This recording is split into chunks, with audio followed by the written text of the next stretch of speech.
That's right, folks. Another episode of the Razzball Fantasy Football Podcast, and it's officially the Fantasy Football Championship Week. And on this episode, we're going to break down some of the studs that could be duds and help you lose your fantasy title. All this and more starting right now on the Razzball Fantasy YouTube channel.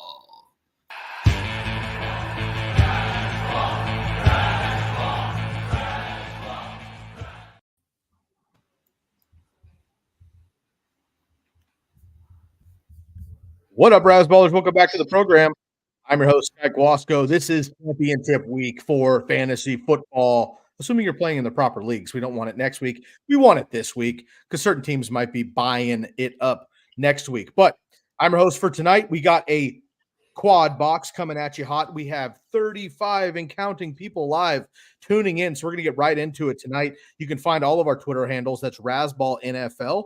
You can also find me personally, Sky Guasco, Derrick _Favret, Bobby Lamarco, and of course, Styles08 as well. We're going to have content for you all off season also. So we will have a Sunday live show for you this week, of course, on New Year's Eve morning.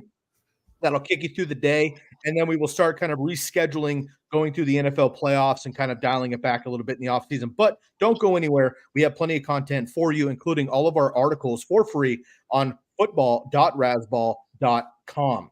Very excited to get into the fantasy championship week, folks. It is a big one for us. And of course, we have so many players in our lineups that were in the championship that are just set and forget it. Okay. Or you just like don't have a better option. So you're playing that guy. But where fantasy championships are won and lost is when you have a borderline stud and another borderline stud and you're flipping them out, or you have a stud and you flip them out for maybe what is presumably a dud, but has a better matchup. And of course, we want to get as little upends as possible. Appreciate the boys for joining me this evening. Of course, you can find us on the podcast as well, the Razzball Fantasy Football Podcast. Of course, for those of you on the go. Matty Styles will not be with us this Sunday. He will be on a journey getting some regular sun. Appreciate that. All of us up in the northern part of the country don't even remember what sun is like. So enjoy that. And Derrick will be turning the page to a baseball as well in a few months, but not quite yet. And the boss, we're hoping he gets a little fam time as well. But before we do that, we have a ton of work getting into it, folks. We are going to get right into our sits for week 17. Last week, we went through each position, named off a couple seemingly auto starts, and you all know that I subscribe to the not auto starts, right? Like you don't just put in your best player necessarily. You, of course, do all the research and make sure it's a good idea. But also, we are going to look into maybe some of those fringe players that we might be starting over those other players. So, gentlemen, good evening. If anybody wants to chime in and say hello, I know that some of us are more stoked than others right now as far as our fantasy players and potential go. Derrick, I'm going to start with you, though, doing a little recon here. You are in the final for the Guillotine League, which I know that we've been so excited about. For anybody unaware, I think we should have a Razzball Guillotine League next year. It's a lot of fun. Basically, the lowest scorer each week is eliminated. So you are playing one-on-one matchups, kind of, but you're more playing against the entire league every single week. That player's roster that gets eliminated goes back into the waivers. This time of year, Derrick, if you could, just off the top of your head, if you have it pulled up, give us a couple of the players that are on waivers this particular week in the Guillotine League with only 2 teams left. Yeah, this has been a lot of fun. It's first year in a Guillotine League, and I've just loved it. So, yeah, I'm all for a Razzball Guillotine League next year. So, yeah, waivers this week. Here's a couple of names that you'll find on our waiver wire. Lamar Jackson, Patrick Mahomes. Let's see, running backs. Alvin Kamara, Achane, Eckler, Jacobs, Jonathan Taylor, Diggs, Olave, Deebo Samuel, Mike Evans, Jalen Waddle, DK Metcalf. But here's the big one. The consensus number 1 tight end is not rostered in our championship week. David Njoku is not rostered? David Njoku is not rostered, but of course I was speaking of, Kelsey. Kelsey is not rostered, and I'm not picking him up. And My opponent, I don't believe, is either. So Yeah. He sits on the waiver wire for our championship week. Yeah, it's a tough one, folks. And again, a guillotine league is obviously ridiculous. I just want to read it out for fun. You're not going to have that in a standard league, but guillotine league is a lot of fun. Derrick is in the final. Best of luck to you, my man. Bob, let's bring you in as well, my man. How are you doing? How are the leagues looking so far here for the final championship week? I hate fantasy football. Okay, great. Let's go to Matt's. It's like it just doesn't. It's very unsatisfying sometimes. Like you're the 1 seed, you lead in points by well over 100. You're the dominant team all year, and then week 16 rolls around, and your entire team collectively shits the bed. And so you're left with everyone saying, "Oh my God, you suck at this. Why are you so bad at this?" And it's like, yep, I guess my week 16, that all the studs, James Cook, dud against the Chargers, Stephon Diggs, dud, Calvin Kamara, Kenneth Walker, you name it, I had that dud. So like, it's just kind of like it doesn't matter how good you are all season long. If you play the waiver wire, you draft well. It all matters is if you can be good weeks 15, 16, and 17. If you make it to the playoffs, does your team go off those 3 weeks? And that's all that matters. So I'm still in 4 leagues, 4 championships, which is great. But I couldn't be less just disgusted. Kamara and those guys like just shitting the bed when you needed them the most. It was it was like very just 50-50. Half the leagues I made it, half the leagues I didn't. But the big money leagues, I didn't make it. And I'm just kind of like, again, week 16. Like this, like talk about today. Sit your studs. Kenneth Walker, Alvin Kamara, you name it. They shat the bed for me. It was beautiful. Brock Purdy, loved it. Go 49ers. It was a doozy. What about you, Styles? You got the hoodie on. You look like someone who's angry as well. I'm happy that Matt's even here. Matt, we love you, man, and we appreciate that you're here for the people. So I've been patient the first 10 minutes. Nice. Good job. It's your time to shine, buddy. So in the house, I don't have a black armband, so I decided to wear a black ensemble, the entire thing. Right? You see the photograph and or the emoji or the whatever you call it, the avatar in the background. Fantasy football is the stupidest fucking game in the fucking world. Preach, brother. Preach. There should be no reason that Tucker Kraft should be the difference in me winning or losing when I clearly have the best fucking team in the league. But no, I started Dalton Kincaid, and I fucked around and forgot that the Bills were playing. I wanted to start Kraft. Didn't do it. My fault. But give me a break, Brock fucking Purdy. Fuck off. Fuck you, Brock Purdy. Fuck you, Debo. All of you can censor me. You can cancel me. This is the stupidest shit in the world. I'm going to go on to fucking baseball. Fuck off. I'm so mad right now. Fuck you. Baseball. But somebody is sitting in 7th place in Razzball. Hey, out of how many? Razzball must have had 300 people, Bob, give or Yes, take. yes, sir. Yeah, something like that. Top And 10. for the record, A lot of people. For the record, I'm going to run Razzball next year. Big announcement. I'm going to step on Bob's feet here, but Steve Paulo, Duncan, who has been running Razzball for a while, is leaving, and Bob has asked me to take over, and I'm happy to do it. So I'm doing some research on how to make it bigger, better, and more profitable for the folks that are playing in it. So I'm all in, and hopefully this thing works out, and I can come away with the Razzball merit badge after the 2023 season. But otherwise, fantasy football is stupid. And I like how you went from like fantasy football sucks, I'm leaving, I'm going to baseball. Then you're like, but surprising announcement, I'm running a fantasy football contest next year. And everybody should do it. Here's the deal. I got it out of my system. A lot of bad word. Well, actually, one bad word. Just a bunch of times. Yeah.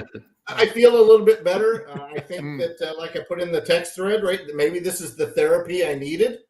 But I will tell you, you said it. Fantasy football is an unforgiving bitch. Yeah.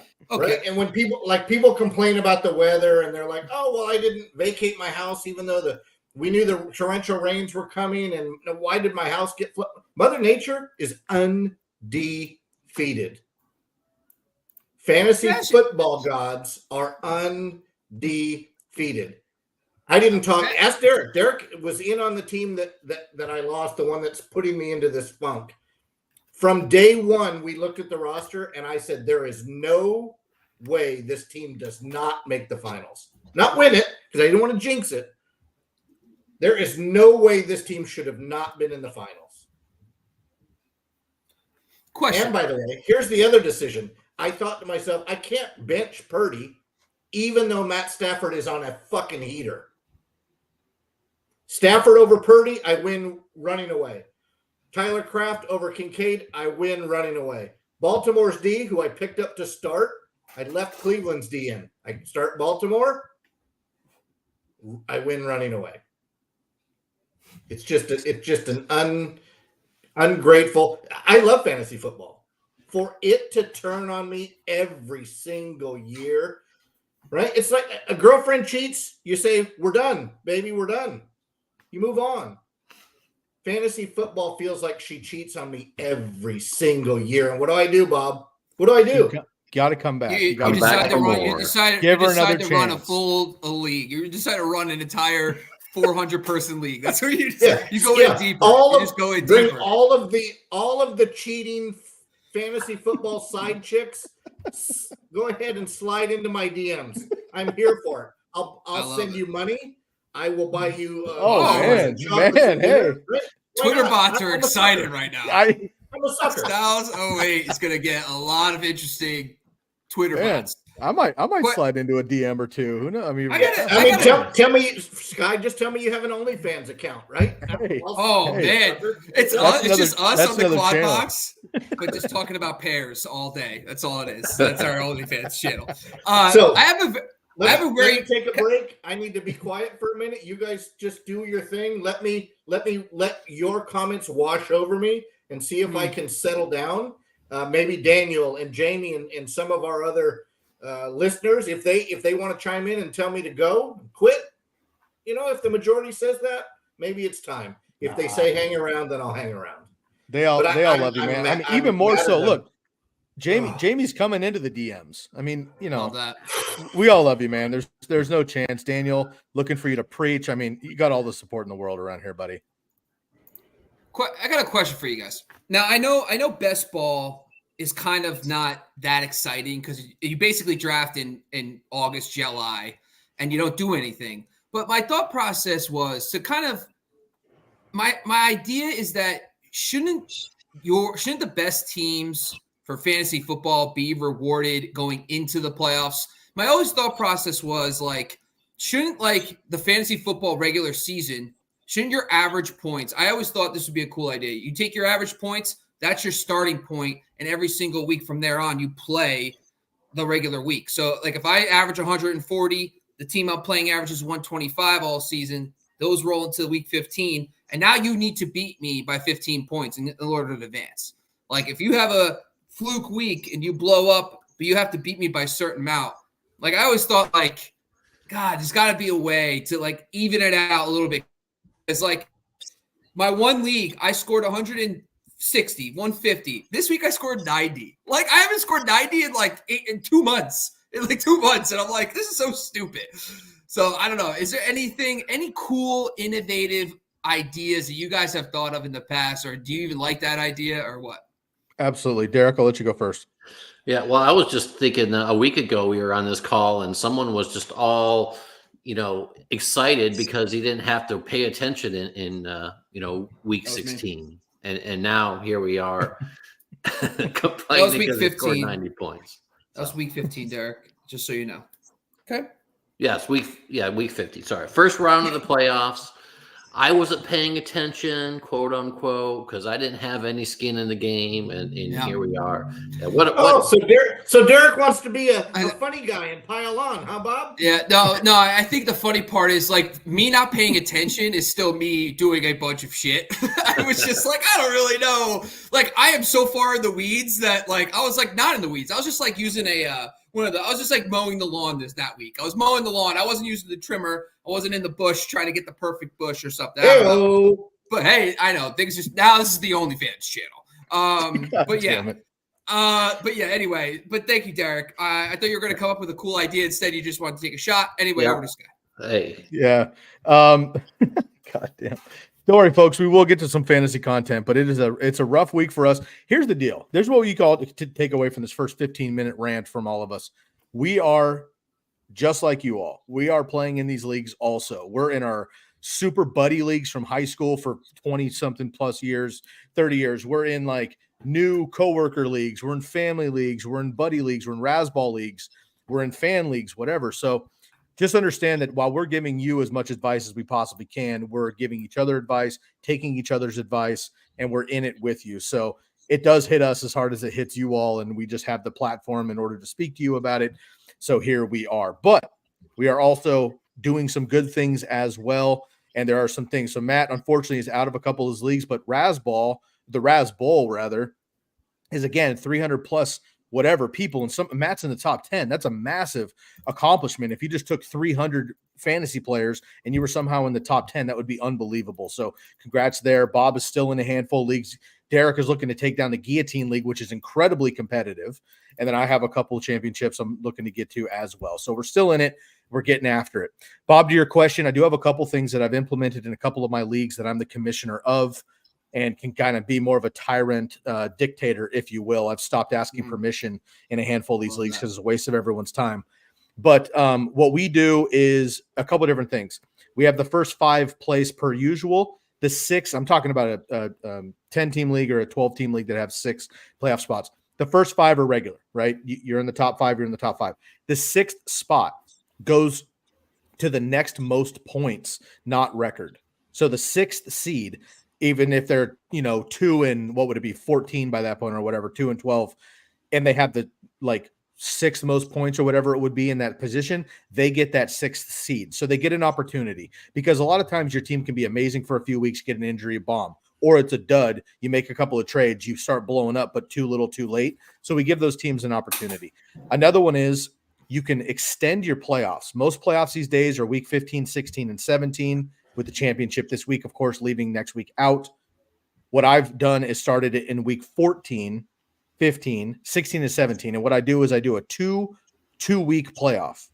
So you do a double 2-week playoff, which helps, I think, Bob. So you're saying you scored 90 this week, but your team, let's say, averages 140. Let's hope they overcorrect and you get 160 next week. You might be able to make up that difference and say your opponent, who just blew up on accident with Amari Cooper out of nowhere, right? And Puka Nacua, whatever. But then those guys have regular weeks and your guys blow up. You might make up the difference to have that total of 2 weeks. Come on. Generally, I would say 90% of the time in that scenario, the better team gets the highest score after 2 weeks. So it takes a little bit of that fluke out. So I like that one for our leagues as well.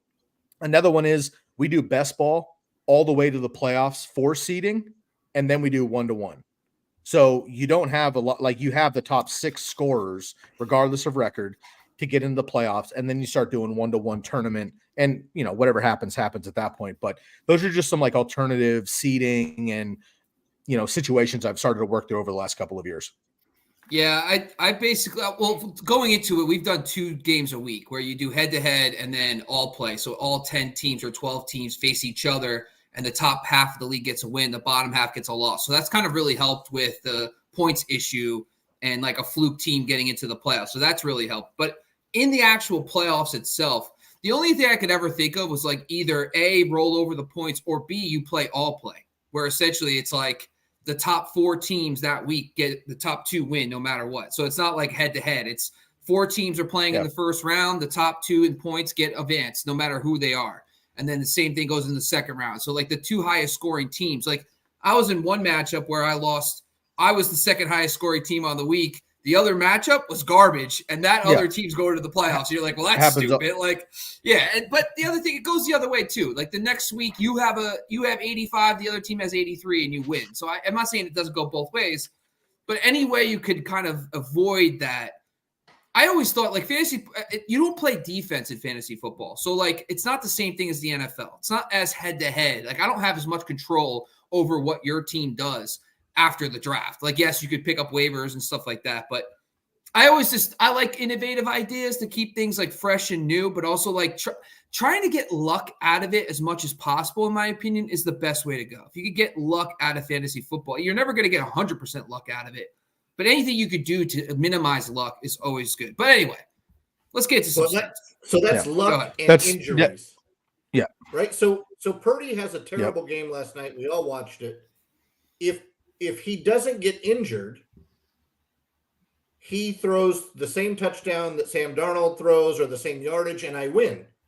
But if it's a best ball, if it's a best ball format, I get Stafford because I was adept enough to add Stafford before his heater. So Derek and I are in the Razzball Writers League. Bob, you were the last team. You were the emergency call. If we needed one more, you were going to jump in. But the Razzball Writers League is best ball, and best ball. I will tell you this: the two best teams are in the finals. Sky was probably 2A with Derek, but Derek and I are in the finals because we paid attention through the whole draft. We treated it with respect, and we didn't stop drafting 4, 6, 8, 12 rounds before the end. And by the way, we deserve to be there, and we are. We have a little side bet we might talk about later, but that I like best ball. I prefer it for baseball as well, because the more baseball leagues that you get in, the less opportunity you have time-wise to manage those rosters. So I prefer it in baseball. I do like some head-to-head, some shit talking and some of that, but I think that there's something to be said for football being best ball as well. The problem with that is that you lose engagement when people don't have to log into the site. Yeah, I don't think I do like the start-sit component. I'm not saying that best ball is nice if you don't have the time, but like I do think you need to take ownership of your roster. Like you need to like make that decision. You live and die by your decisions. Like that's really cool aspect. It sucks that, but I guess my point is though, if your points rolled over from previous weeks, maybe you still win anyway because you made that one wrong decision. It doesn't define your season. But at the same time, it's good that like you have to make those because you have to be engaged. Like part of the fun part about fantasy football, it's fucking agonizing. Like I was stressing about the Eagles or Bears defense, and they ended up being a half a point difference. I was like, at the end of the week, I was like, a half a freaking point didn't even matter. I still lost by 75, and I was like, all right, well that was fun. But so I think the best ball is nice to sprinkle in, and I do think we should do more best balls drafts together in the offseason so that we have more exposure to drafts going into redraft season. But there is something about just making the wrong decision. It's painful, but I always thought that's a cool piece too. So, but yeah, I agree. So much of that though still becomes luck because, look at me in best ball, right? I hyper targeted Chargers and I felt great about that preseason, obviously. So I got Herbert at a discount, I thought, and it was for the first half of the season. Eckler, Keenan Allen, Mike Williams, Josh Palmer, I picked up in tons of leagues, right? And that was really awesome for about 4 weeks of the season because those guys never played together and it just kind of crumbled. And then Herbert gets hurt and the rest is history. So unfortunately, luck will always be a part of fantasy football. And I always say the talent and the strategy gets you to the playoffs. After that, it's 50-50 at best. It just is.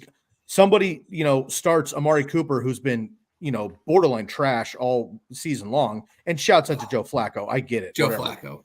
But fantasy then you have three bombs that don't exist any other time, right? He gets his fourth 400-yard game, right, and not a great matchup, and it pans out.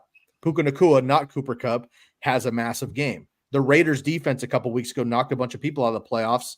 What is that about? They had like a 35-point defensive performance. So it's going to happen. Let's find out the players that maybe we're looking to move off of in our lineups to get some other guys onto.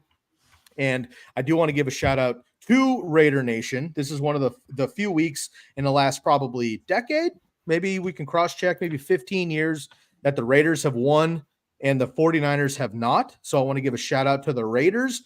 And even so, Matt, because I'm a good sport, I'm rocking a Shane Leckler jersey this evening because I want to give respect to the other side of the bridge because I'm a good sport. So shout out to my Ravens. By having a punter. It's like a small shot. You're like, yeah, I'm respecting you guys. Here's a punter jersey. Bob, you're a big time sports football fan. Tell me 2 or 3 Raiders off the top of your head that are more deserving of me to own their jersey from the Raiders in the last 15 years? 15 years. Yeah, that's go for I was it. going to say I'll Rich give you a Gannon. second. I was going to say No. Rich Gannon, but that's One not 15 season years. here, Bob. No. Come on. No, it's No. fine. Sorry. John Gruden, a little head Wisniewski? coaching action there. Steve Wisniewski? Max, the Okay, kicker, fine, Matt. I love that. There you go, offensive lineman instead. I give you respect on that. Fair enough. Who's the lefty All right, kicker? Janikowski. The Polish cannon. That's fair. No problem. Max All Crosby, right, let's get into it here. We got a Adams, number of Derek your Carr? questions. If it's older, I go Ray Guy over Leckler. Okay, there you go. But again, I wasn't born when Ray Guy was doing his thing. The only punter in the Hall of Fame, I believe. What about the Raiders punter that wore the watch? That's King? Was that his name? Yeah. Not Sean King. That's a quarter. Marcus King. Marcus King. Yeah. No, that's Marcus not King, him. Yeah.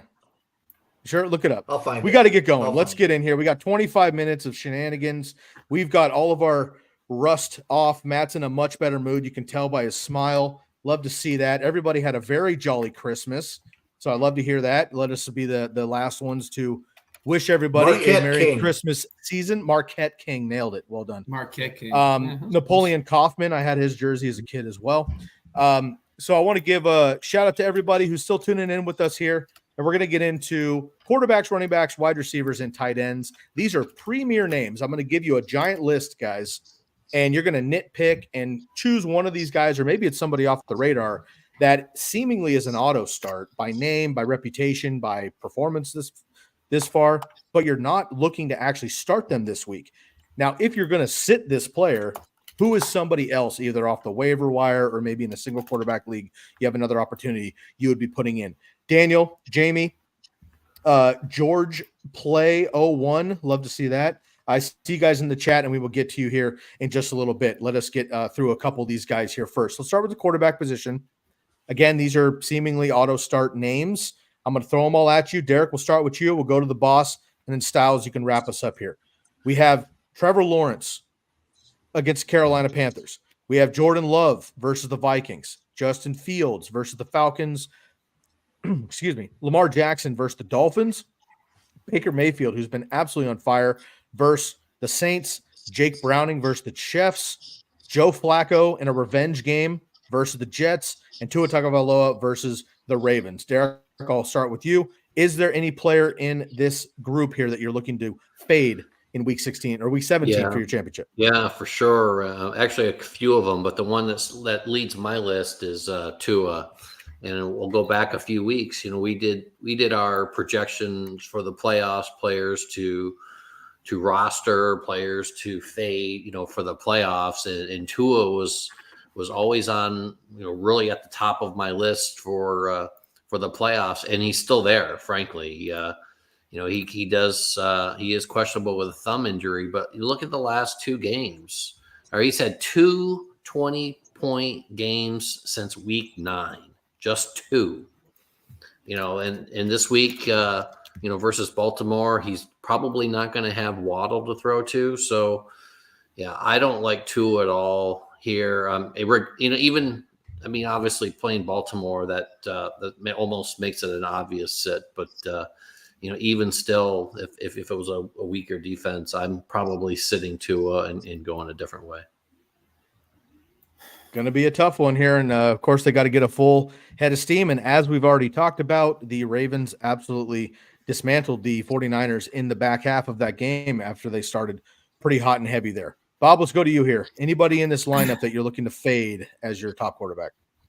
I think a lot of the tough part is outside of maybe Fields, Lamar, and Tua, the rest of these guys are more probably streamer options. Maybe you have 2 QBs and you're deciding between the 2. I can't imagine you have, Joe Flacco as your only QB. Maybe you do, maybe you don't. But Flacco against the Jets is going to be tough because the way you beat the Jets is actually they lean yards after the catch. They're a defense where they eliminate air yards. So we talked about this on last week's show.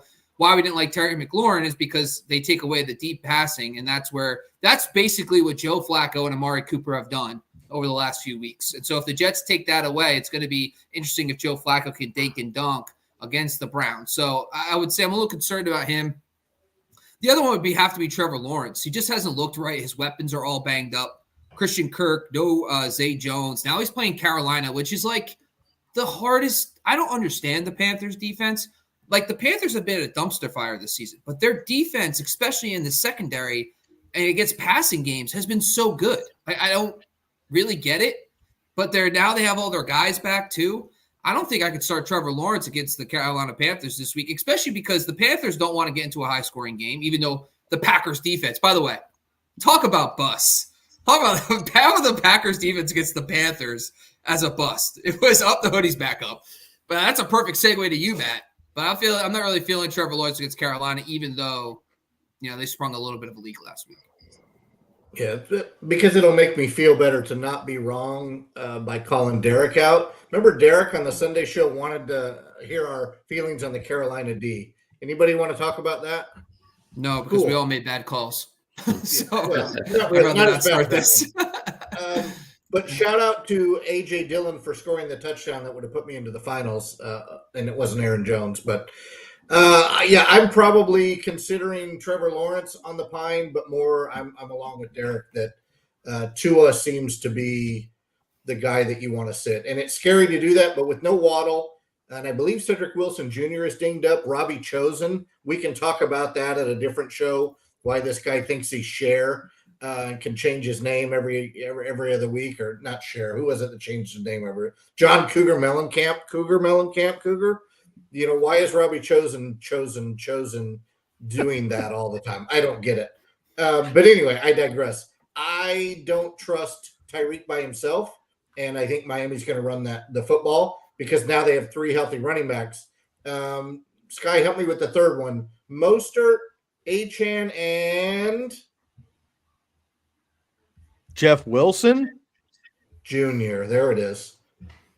I guess my question though is, all right, so if you're going to sit 2-0, who's the streamer quarterback you're going to play Wilson over? Jr. I'll give it to Matthew Stafford is Stafford. Yep, top of my list. Okay. Matthew Stafford is your league winner, and I should have started. Yeah, he has been. And yep. Now that's a West Coast Sky Guasco. That's a West Coast team playing on the East Coast at 10 a.m. our time. You don't gotta get the Giants team. The Giants team. Come on now. Last 5 games, 14 touchdowns, 1 interception. 5 in a row over 20 fantasy points. 40 degrees and clear. There's no weather issue. Yeah. He is going to smoke your Giants. I don't know, man. We'll see. But you know what? Brock Purdy could throw 5 touchdowns. So you never know. Brock Purdy. Oh, wait. Interceptions. 4 of them. Now, Derek, we did an analysis. I basically did some of the back end stuff. Hey-o. But the Stafford splits, road and home, are interesting. Yeah. Do they concern you at all? No. At this point, I'm not that concerned. Like I said, the weather's really not going to be an issue there. And frankly, that Rams offense is just clicking everywhere. They're healthy. They've got, Kyron Williams is playing out of his mind. They're getting some protection for Stafford. He's got, 3 good receivers to throw to. Now, I'm really not too worried about that, because it appears the weather won't be an issue there at all. So I'm not too worried about that. And he lit up the 3 good receivers. And Tyler Higbee hasn't even checked in yet. They have 3 good receivers. And Higbee just hasn't done anything. No. So, it's crazy. It's DeMarcus Robinson, bro. Come on. Yeah. We saw that one coming. That's right. Hey, when he comes alive, you don't need a tight end. No. Exactly. Yeah. So, man, is there anybody else that we missed here on the list? I mean, I don't like Flacco. I don't like Tua. Matt Stafford, I think he's just been too hot. You all know that I'm a fade West Coasters going east for the morning games, but they've been absolutely on fire there. I think he can get it done enough. Some other names on this list here, Trevor Lawrence, I'm nervous about. Jordan Love doesn't have very many weapons, but they seem to be getting it done enough. Justin Fields has the rushing opportunity. Lamar's Lamar. You're playing him. Baker, not going to be in a great matchup, but Lattimore could still be out, which is good for Mike Evans, which we'll talk about in a little bit here. But I like Baker. a bit in this game. And I think Derek Carr would be another one that would be a decent streamer going up against the Buccaneers, who he lit up just a couple weeks ago. So I like that matchup there. And Jake Browning versus the Chiefs, I don't like. Nick Mullins, without Jair Mason Alexander being Rudolph. suspended, I'd like Nick Mullins has dropped 400 yards. It was ugly for 4 interceptions, but I mean he's playing at home against the Packers. But now he has no Hawkinson or Addison. That's true. Yeah, that's a good point. Even though he didn't have neither one Addison of those guys for the whole game. KJ Osborne season.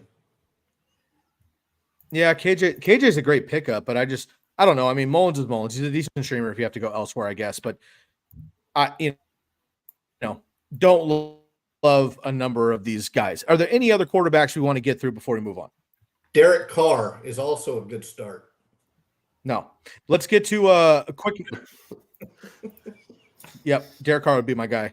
Non-biased opinion, Derek and Bob. If Purdy is healthy and plays against the Commanders, you guys playing him? Yes. Yeah. 100%. Yeah. It's the Commanders. It's like the greatest matchup ever. Just making sure. So Yeah. As I told you off air, Sky. Hashtag always Purdy didn't burn us last week. Yeah. As I told you off air before we started, the 49ers have, I mean, it's a beautiful matchup if you own 49ers, because they're playing against the Commanders and they're playing in a game that they really need to win. If they had beaten the Ravens, you could see a scenario where they, put up 20-24 in the first half, and you're not seeing much of Debo, you're not seeing much of McCaffrey the rest of the game. Well, now they're in a game they've got to take care of their business, and stick with, because frankly the Lions are right there, pounding on the door. If they can go in and beat Dallas, they're right there to take that number 1 spot. So 49ers in a must-win game against the Commanders, and that's good news for all fantasy owners. And I would say that Jacoby Brissett playing is good. Jacoby Brissett just looks flat out better. Now he's the starter, which I don't really understand. Like, the Commanders, your season's over. You might as well try to figure out what's going on with Sam Howell. But they're playing Jacoby Brissett, who's looked really good the last 2 weeks in relief. So if he could put up points, that's only going to force the 49ers to score more, which you got to think, like, Sky, based on your knowledge of the 49ers, how do you feel they're going to take this game? Like, they just got embarrassed. Like, you got to feel confident, right, that they're going to come out swinging? Absolutely. Yep. And sorry, guys, I think my audio is a little behind here, so bear with me. Yeah, they're gonna punch them in the mouth for the first half and then get the guys out of there and stay healthy and get the win. Okay. All in. All right. Okay, let's move on to the running backs here. We got a number of running backs. I'm going to throw you a bunch of names. Derek, again, we'll kick it off to you, then Bob, and then Matt, and then we'll get to some of these questions here in the comment section as well. I know a number of you have some personal questions that we'll get to in just a second. Running back matchup, seemingly auto start players that maybe we're looking to fade this week, but who for? Breece Hall. We've been calling him out a couple of different weeks. Versus the Cleveland Browns. Tony Pollard, who unbelievably didn't score a touchdown last week. Versus the Lions. Rachaad White, who's been on a heater versus the Saints. Saquon Barkley versus the Rams. He was one of our sits last week. Clyde Edwards-Helaire finally getting some work with a couple different running backs out for the Chiefs against a very much improved Bengals DST. And then the Devin Singletary-led Bills, because, of course, James Cook isn't that guy right now, unfortunately, for the Titans. And then Lions running backs, both of them, versus the Cowboys. Derek, I'll start with you. Yeah, my top 2 running back sits are on this list in Saquon Barkley and Tony Pollard. Both of them draw really tough matchups. And frankly, both of them aren't really playing at a level that we want going into our championship weeks. Saquon is almost touchdown dependent now. 3 of his last 6 games, less than 10 fantasy points. I mean, that's not going to get it done for our championship weeks. And then they have the Rams, who are, top 2 or 3 versus the running back. Same with Tony Pollard, 90 total yards rushing the last 2. Only 3 receptions for 10 yards in those 2 games as well. And then Detroit being one of the top running backs, top defense against running backs as well. So both Saquon and Tony Pollard lead my list in running back sits this week. Man, it's a bummer. Those are two guys that have been stuck in lineups for a while. Bob, how about you?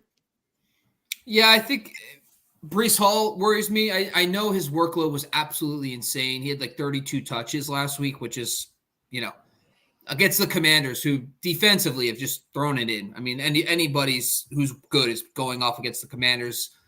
I just would say that the Browns at home have been a different defense than they have been on the road. And when they're playing at home in Cleveland, they've been dominant. So I know that's not typically, it shouldn't be a sticky stat, but it has been all year. It's a short week. Usually those games are kind of iffy in general. But that being said, it's hard to fade a guy who got 32 touches. So if you have to play him, but I am a little concerned about him in this matchup. The only guy on this list, I would say Devin Singletary too against the Titans. I know the Tennessee Titans should be, I mean, they had no defense. And somehow Kenneth Walker doesn't do anything, which, just the worst. Kenneth Walker busting, it makes me a little concerned that Devin Singletary will do as well.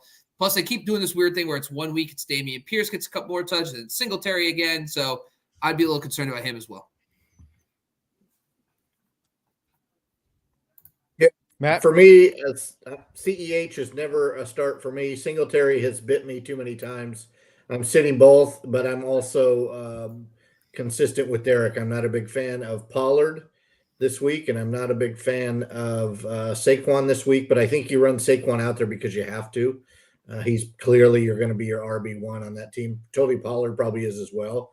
But I would much rather start Gibbs and Breece Hall over Pollard and Saquon. Breece Hall was the second highest rated player last week behind Amari Cooper. Is that right? Non-quarterback? Yeah, just an insane amount of volume, which means because Robert Saleh is a moron, and they've just said Nathaniel Hackett is a good coach, they're going to keep the entire staff, which I think is window dressing. I think they're probably going to get rid of people in the offseason. But they're just going to feed Breece Hall because they said, oh, my God, look, it worked against Washington, so we have to do the exact same thing next week. Nathaniel Hackett is good at coaching one person. That's Aaron Rodgers. That's it. He's not a good OC. So he's going to go back to who brought him to the dance in 1 week, and they're going to just feed Breece Hall again. But I think that's the point, though, right? Because the Jets season, I think we all forget that they lost Aaron Rodgers on the 4th snap of the season. Like, their entire offseason was surrounded by one player. That was Aaron Rodgers. They brought in players for him. They brought in coaches for him. And he said he's coming back, so why would they change it? I mean, firing Nathaniel Hackett because he couldn't do it with Zach Wilson makes no sense. I mean, they literally brought him in because of Aaron Rodgers. So it's like, if Aaron Rodgers is coming back, why wouldn't they just bring everybody back? I know it doesn't look pretty, but, like, they got to see what they have with Rodgers, right? Yeah, so sure, bring Hackett back. But guess what you're doing? You're falling into the last 4 years of the Green Bay Packers. Did you see what happened to our team? One guy ran everything into the ground. But and did you have a Jets defense, though? I don't care. If Aaron Rodgers had the Jets defense, do you think the Packers would have won a Super Bowl? If they would have gone out and if they would have picked up offensive weapons, then Aaron Rodgers would have not sulked and he would have been fine. The guy is a legitimate first ballot Hall of Famer, possible Mount Rushmore quarterback in the NFL. The guy is undeniable how good he is. But he's a petty bitch. And he proved that. And if you look at what he's doing now, him just coming back and warming up on the field and showing that his legs are right, there's absolutely no reason for it. There's no need. And he wants you to think he's the best guy in the world. He wants to be on camera. And he's going to get his time in the limelight. And I think he's going to have a fine season next year. But Nathaniel Hackett is not a good OC unless the quarterback is Aaron Rodgers. And that's it. Look what he did in Denver. He absolutely shit the bed in Denver. It was terrible in Denver. Speaking of which, Russell Wilson bench for the remainder of the season. Let's go. Yeah, it's a money thing. Super dumb. I mean, it makes sense for the Broncos, but what if the Seahawks had such a good quarterback like Russell Wilson? I think they'd be a great team. Well, they have Drew That's Lock. a conversation for another time. Yeah, I rest my case. Jahmyr Gibbs, auto start. David Montgomery at this point, I think you have to play him as well. Jahmyr Gibbs is, a bold prediction already for next year. He's going to be top 5 at least. He might be a number 1 guy next year. I'll throw that out there later. CEH is a guy that I'm nervous about. I know he's going to get all the work in Kansas City with Pacheco out with a concussion and McKinnon out as well, but I just don't trust this offense. And yes, this should be a get-right game for the Chiefs. This should be a get-right game for Mahomes and the offense in general, but they have been bad versus all sorts of different teams. And, I poke fun at the Raiders here on purpose because I'm supposed to. But my good buddy Brock here is in the chat, big Raider fan. He's been giving me shit all week for that W, and I'm owning it, right? Shouts out to my boy Leckler. But they came out and showed up. And I think the Bengals also are in a must-win game here. So CEH had a dump down that went like 42 yards or something like that. I don't see him getting a bunch of volume, and they're not scoring the way that they would. So CEH is a struggle for me. Also, Devin Singletary with his offense, and Stroud may help, but I think that just helps the passing game more so. And then Saquon Barkley versus the Rams. The Rams are arguably the best run defense in the NFL right now currently. They've been very, very good. It'll be interesting to see what they do with the Niners next week, which is past fantasy football, but that's a playoff game essentially. So CEH is my number 1 fade here. And then actually Saquon Barkley would probably be number 2. Yes, Bob. A name not on this list that I want to bring up is Derrick Henry, because he's playing the Houston Texans again. And we just saw what happened like 2 weeks ago. So is everybody comfortable starting Derrick Henry this week, or are we fading him? Not comfortable, not at all. In full PPR leagues, which is really the only league people should be playing, I would look to go elsewhere. Absolutely. If you're in standard leagues, you have to play a guy like Derrick Henry. If you're in half PPR, you probably do as well. So who's a streamer guy that you would play over Derrick Henry then? Boy, I hate to say Gus, but maybe Gus. Zamir White, if Jacob sits, Zamir White, I would play him over Derrick Henry. Yeah, I think Jacobs will play, so I didn't bring him up, but I think that's a good call. What about Chuba? Versus the Jags. Jags are pretty good against the defense as well. I mean, Chuba's been getting the work at least. Sure. I think the Panthers could win that game, honestly. Okay. Matt? Yeah, a little bit nervous. Yes, Matt. So, Sky, close your eyes real quick. I'm gonna give you a vision. CEH is the NFL running back version of a Plinko disc. Oh my God. Is that the thing was that Wheel of Fortune when they drop the thing and it bounces around?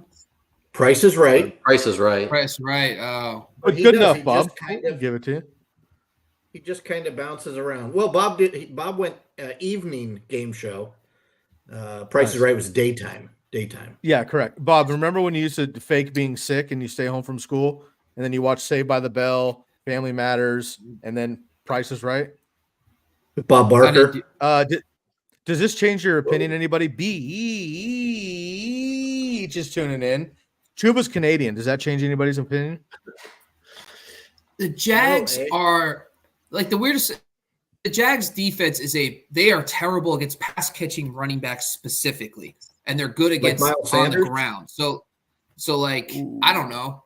I have no idea if Chuba. I just don't see Chuba Hubbard. By the way, anytime we fade somebody, they find the end zone, which is great. So he'll have 20 carries for like 65 yards and a touchdown, and it looks stupid. But even though he'll average 3.5 yards a carry. But yeah, I was just saying, I'm just throwing out names because Derrick Henry is a big time name. He's dominated the Texans his whole career. He had one bad game. The question is, do we believe in what we've seen 2 weeks ago? Or do we go historically? This guy had 200 yards rushing against this defense. But granted, totally it's not the same defense. Yeah. Totally different team, man. Like D'Amico Ryans has put together a hell of a squad. They're playing very, very well. Like they're playing 49er schemes now. This is not the Houston Texans of old, obviously. So no, I would look to fade that. That's a okay. Any other running backs we didn't mention? A nice 49ers drop reference there, Sky. Don't think it goes unnoticed. I have so many like ready to go at all times. Like we tried before the show, we were talking about MVPs and how Christian McCaffrey will win the MVP now that Brock Purdy's out and Lamar's undeserving. But we were talking about running backs prior that should have won it. And we brought up Marshall Faulk, LaDainian Tomlinson, Sean Alexander, Adrian Peterson, Barry Sanders, all very deserving. We didn't bring up Roger Craig, who didn't win MVP, but he was the original Marshall Faulk, who was LaDainian Tomlinson, who is now Christian McCaffrey. So anybody feel free to Google Roger Craig as the first 1,000 player, but I digress. Let's move on here. Let's go to the wide receivers after we get to a couple of our questions. Our good buddy Daniel is in the chat. What do I do with Amari Cooper? Had a historical performance, his 4th career 200-yard game, but now he faces the Jets, the very best against quarterbacks and wide receivers. Popped off the injury report today with a heel. Now he's questionable. Are we still throwing Amari Cooper out there? Gentlemen, we're going to get into wide receivers in just a second, but spoiler alert, Amari Cooper is on our list. Do we feel comfortable with Amari Cooper and Joe Flacco this week versus the Jets? Comfortable? I think deserving is probably the word that comes to my mind with them. And not just, you're trying to chase the points from last week, but, they place the Jets. Jets are playing really good against wide receivers. So it's going to be a tough hoe anyway. But let's not forget Jalen Waddle went for 142 and a touchdown versus these Jets without Hill. And I think that was the week. Jalen Waddle is really good. And I think that was directed at Bob. Bobby wasn't paying attention that week. So, So there's some recency bias that wide receivers can score against the Jets. So, am I concerned? Yeah, I'm obviously not expecting, what we saw last week from any wide receiver, frankly. But I think you're deserving, in unless you have a really good comp to sit Cooper, you've got to start him. And just the fact that this is a Flacco revenge game, isn't it? He's going to go out there and throw 60 passes this week. So, that's he might only complete 12. Cleveland's in it. They're going to win this game however way they can, and Cooper's got to be a big part of that. So I'm not going to sit him, but certainly not expecting anywhere near what we had last week. Bob? Well, first off, Jalen Waddle, talk about high ankle sprain. Do you feel better at least? The best is he catches the long bomb to start the game, and I'm like, all right, Jalen, let's get it going. And then he gets poked in the eye, misses a handful of drives, comes back, hurts his shin, and that's all he does their game. I'm like, this is kind of funny. It's actually really funny. And then the week before, when I didn't need him, that's when he's just crushed. So good. Absolutely so crushed, great. yeah. So sweet. Honestly, I can't. It hurts. Anyway, I think deserving is the perfect word. That you need to have, if you're in a 3-receiver league, you need to have 3 really good receivers to sit Amari Cooper. I don't think I would stream any wide receiver over Amari Cooper this week. Listen, I know Jalen Waddle got it together. I know I talked a little bit about the air yard stuff, and that's how Amari Cooper beats you. It's just the fact that 14, 8, and 15. That's how many targets he's gotten over the last 3 weeks. And so if you look at the guys who've gotten that against the Jets, there's not many, but you're looking at guys like Jalen Waddle, Devontae Adams. Those Devontae Adams had, 14.6 PPR points. Keenan Allen, 15 PPR points. A.J. Brown, 20 PPR points. So I do think there's a room for one alpha to get enough for fantasy. I just don't think there's going to be a second Cleveland receiver. So I think it's Amari Cooper only. But, yeah, I think you could still start him. Bring it to the Sunday show. Maybe there is a scenario where you could sit him, which we won't. Man, fading the Elijah Moore revenge game there as well. Matt, thoughts? True. Maybe more of a question. I'm going with the guys. Cooper's deserving. You probably don't have a better wide receiver 3. Bob, do you remember the what week that was that Waddle went off? Was that the week that you didn't start him? Yeah, it's a bye week. Bob was so good he didn't need him. Yeah, he was mowing the lawn, remember? Yeah. He was mowing the lawn. He was mowing the lawn. Yeah. Mowing the lawn. Damn it. Wow, that's what they call a callback in the industry, folks. I said I wasn't in the weeds that week. I was mowing the lawn, and then Matt brought it back. That's what the kid. That's big time, Matt. That's big time. Matt's taking receipts. Matt's so bitter. It's actually starting to go to other people at this point. Which I can respect. I get it. I get it. It's impressive. Daniel has another piece of his question here, a second parter. Half PPR, we need to start 3. We just talked about Cooper. Sounds like we're good with him. We just talked about Chuba as well. How about Chandler, Achane, Singletary, Shaheed, and Osborne as well? Osborne, most likely that number 2, assuming that Hawkins is done for the year. Worried about him in draft season, but we'll talk about that in the offseason. And Addison is out as well. So we need to start 3 here, boys, in the flex, half PPR. Derek, I'll start with you. Yeah, of course, being half PPR, that kind of influences things a little bit more. I'm still probably going to start Cooper here. I do like Chandler. Madison played, but, he really didn't do anything, and Chandler racked up the carries, and we should see more of that this week. I'm pretty comfortable playing Chandler there, and I really like Shaheed, actually.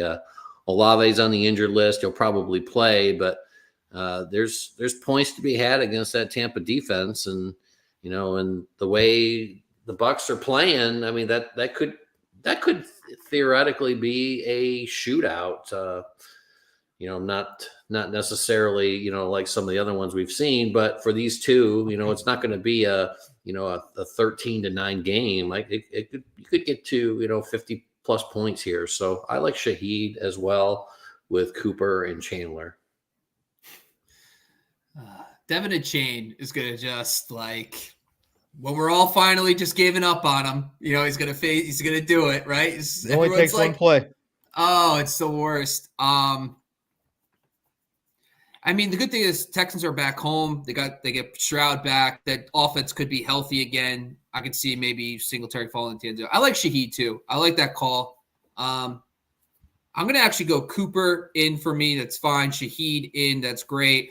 And at this point, I am going to take the upside and just go with Chain. I think if at the rest of these guys, no one excites me, I'd rather take the guy I think can explode. And Miami doesn't. Chain doesn't have Detroit. They have Baltimore. So. Respectfully, of course. My fault. My apologies. Matt? Yeah. So like I said, I'm kind of done with football. So I'm going to go Cooper, only because I want Mike Evans to get that 200-yard game. So he's going to have to outplay Amari Cooper. So let's keep Cooper hot. And then because I'm quitting on football, give me anybody playing Green Bay who could have received a really good draft pick, but instead they want to be fringe playoff team. So give me Chandler and Osborne to blow up with Jair Alexander suspended, and Osborne as the clear number 2 in Minnesota. By the way, I believe without looking that Razzball Writers League, KJ Osborne is about to, as the kids say, put it on Derek. Ooh, listen to that. I didn't say it. The kids say it. The kids. He's going to be bussing. Yeah, he's going to be gas. Yeah, he'll have mad Riz. Yeah, he'll have all the Riz. Bob, anything? I feel super hip right now just being here. Nothing? Okay. So we're It's pretty cool.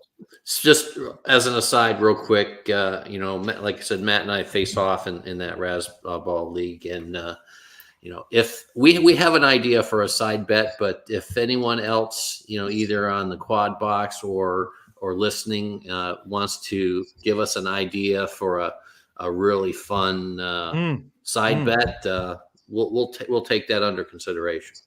Cannot involve tattoos or nudity. Yeah, this is a kid show. We can't be having nudity on the program. I think it was like the first Sunday show pre-show we saw Derek shirtless, and I knew at that point that if it doesn't involve nudity, I don't think I want to do this anymore. So, it was going to be a spicy season. He set the bar so high. I was like, oh shit, we're shirtless. It's like week 1. So love it. Like things are love it, hot folks. right off the Yep. bat. All right. Merry belated holidays. Yeah, I like that a lot. I'm going to go Achane. I think he's going to be just fine. It only takes one play. And I think they're going to save Mostert for the playoff run, although both Miami and Baltimore need to win this game for the number 1 seed. How about this one, guys? I fade Joe Flacco like it's my job, but how about the Browns win out? Miami beats Baltimore, coming off that high beating the Niners. Miami beats Baltimore. Miami then folds versus Buffalo next week. Boom, Joe Flacco, number 1 seed. How about that for the AFC playoffs? Hold that on my fridge. I'm gonna go Shaheed. We'll meet in Vegas, and we'll put all of our money on Flacco. Shaheed, Osborne, Achane will be my 3 guys there. Jamie, what's up with the Razzballers? Quad Fathers going again. We all had a great Christmas. Thank you so much, man. Got some family time. We love that. Defense for this week: Chiefs, Rams, Broncos, Raiders, Eagles. Rams. I'm gonna go Rams as well. Yeah, I like the Rams as well. stop the run. What else? What else are they going to do up there? Tyrod Taylor. Just I like out there. I like the Chiefs. I'm going to go Chiefs in this one. All right, there you go. We got the Kincaid stack. We got a bunch of smack talk out here because they all love us. We appreciate that. Let's go down here. Jamie has a bunch of great suggestions. Shout out to my boy Brock here. Raiders. I will never do that ever again in my entire life. Jerry Rice, legendary Raider as well. Could have got his jersey, of course. Tim Brown. He was on the Seahawks and the Broncos. Do you guys remember that garbage? Ugh. Yeah, disgusting. That was the Seahawks. Jerry Rice is an interesting. Oh my God, absolutely pathetic. Beach, Niner fan, absolutely right. That's Beach. For those of you keeping score at home, not even giving any hand gesture. What? This is he kicked it off. Did. It went so fast. Okay, it wasn't dragged. It usually drag it a little longer, but that's okay. No, he kicked it off. Right. Raider fan. First of all, the missus, big Raider fan, or Ravens fan. Yikes. See that? Big Ravens fan. Justin Tucker fan. Her favorite color is purple, and she likes Ravens because she likes Edgar Poe books or something. So we're going to count that. And, of course, I show respect to my opponents. So shouts out to my Ravens there. Tony Pollard, thinking of benching him for Ty Chandler. Have to go Tony Pollard. It wasn't great last Chandler week. For me. I will start Chandler over Pollard. Whew. Yep, same here. Wow. He's going to rip up Green Bay. Oh man, I think if Pollard wears a second jock strap and gets in the end zone, are we that concerned about him? Wait, what happened on that play? I didn't see that. Oh, it's horrendous. It was horrendous, Bob. Film study. This is a bad one. So literally, he gets an off tackle. I'm not exaggerating. He could have 75% sprinted to the pylon and been untouched by 5 yards for a touchdown. No exaggeration. Instead, he runs 4 yards out of the tackle, cuts it up for no reason, like there was a cornerback blitzing or something, which there wasn't. Cuts it up, gets obliterated by 2 linebackers simultaneously, spins around, still almost gets it. His feet went in the end zone as he turned around, but the ball remained outside of the end zone. Did not count. It was ball on the 1 yard line. And then they fumbled the next snap. So just didn't work out. That's awesome. Yeah. I mean, the Packers defense, what happened? I thought they were, Carolina. Well, once Gilbert Brown retired, what are you going to do? What happened? Dude, honestly, that was one of the biggest fantasy busts. Then against Carolina, really? They were horrible. I think going league, I saw they got -1. I'm like, how is this even possible? What's the point of all this? What's going on? Yeah, Bob, you got -1. Yeah. There we go. I don't know. I kind of think the Ty Chandler's, what happened with the Vikings last week? They didn't run a lot. I know the Lions kind of dominated that game early and they threw a bunch. I just don't think Nick Mullins should be throwing that much. Granted, it looked fun. Nick Mullins is fun. But I think you guys might be right. I might actually go Ty Chandler with you. I'm in. Now, Bob, I'm gonna operate the board here real quick. I'm gonna need you to put your seatbelt on. You and I are about to get really, really, really upset with one of our long times. You ready? Yep.